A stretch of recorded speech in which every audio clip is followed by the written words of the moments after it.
Hello and welcome to the lecture on linear regressions. Today we are going to cover how to enter data into SPSS, how to have SPSS conduct a linear regression, the appropriate graph, which would be a scatter plot, but we're going to add a regression line, and then how to interpret and present the results using professional conventions. We're using the same scenario that we used for the correlation lecture, so I recommend that you watch that lecture first, but if not, you can pause here and read it. It's just the same scenario. It has 4 different variables, so you can use your same variables and same data set you used for the last lecture. But this time we're going to ask, can we predict someone's average daily consumption of sodas based on their age? So again, this was the data set that you would want to make sure you have entered into SPSS, but we are only going to be using the age column and the average number of glasses of soda per day columns. So we won't be using the soda in the rankings. Age and average are both scale variables, which is a necessary requirement for a linear regression. So this is how your data should look, but again, for this particular presentation, doing a linear regression, we will only be using the age and the average columns. So the other ones will not be used. All right, so a regression analysis produces a correlation, but they also produce a y-intercept line so that you can predict a person's score on one variable given their score on another. So here we don't just have variables. We do clarify an independent and dependent variable, even though usually neither is manipulated. The dependent variable is the one you are trying to predict. So in the hypothesis or question for the study is, can we predict someone's average daily consumption based on their age? So if you're trying to predict their average daily consumption, that will be the dependent variable. And then the independent variable would be the age. So keeping that in mind, you would go to Analyze in SPSS, select Regression, and then Linear.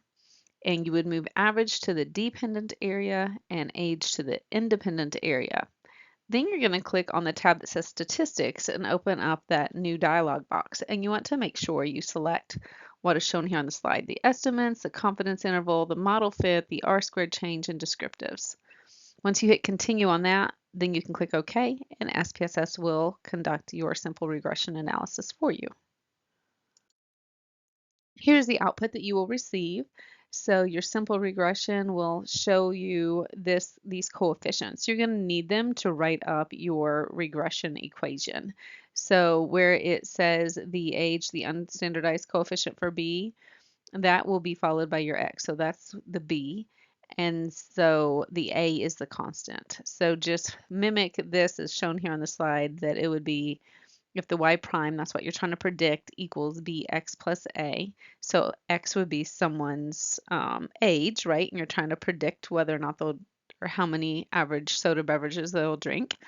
So what we'd have to do is just enter their age here and then multiply that by negative 0.174 and add 6.754, and that would be our predicted number of sodas that they would consume. So it's kind of cool, huh?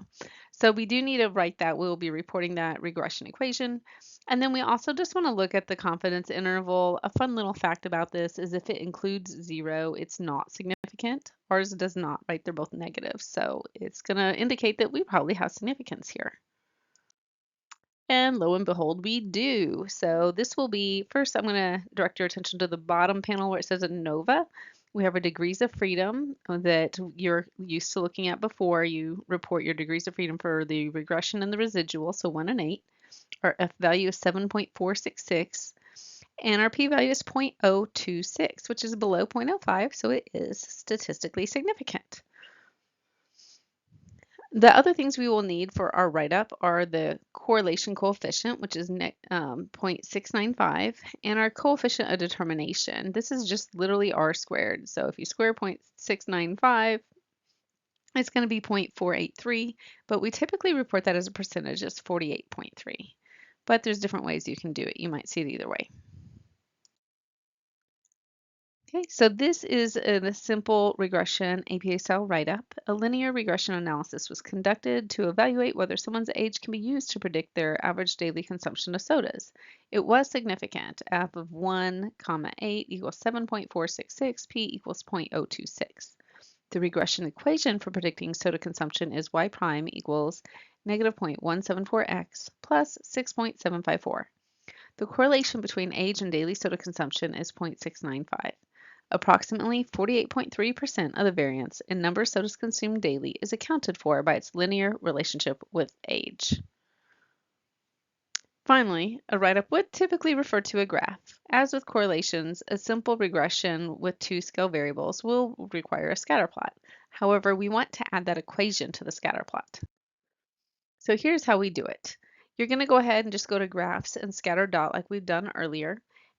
But this time it's very important to make sure you put your dependent variable on the y-axis and your IV, your independent variable, on the x-axis. So you do have to make sure you set that up correctly. So we are trying to predict the average number of consumption. So you see that that's on the y, and then the x is on the dependent or the independent variables on the x-axis. So once you have this, you're going to double click on the graph in SPSS, and that opens up the chart editor. That's what you're seeing here. You're going to pick that little line that if you hover over it, mine says add fit line at total. When you click on it, it opens up the sidebar chart shown here, and you want to make sure that you select the fit line and hit linear and attach label to the line. Once you do that, you hit apply. And your graph will look like this. You do have to go back in and make sure that the grid lines are transparent, but other than that, you've done this part before, and now you have a beautiful scatter plot, but you also have the regression equation and a best fit line in there.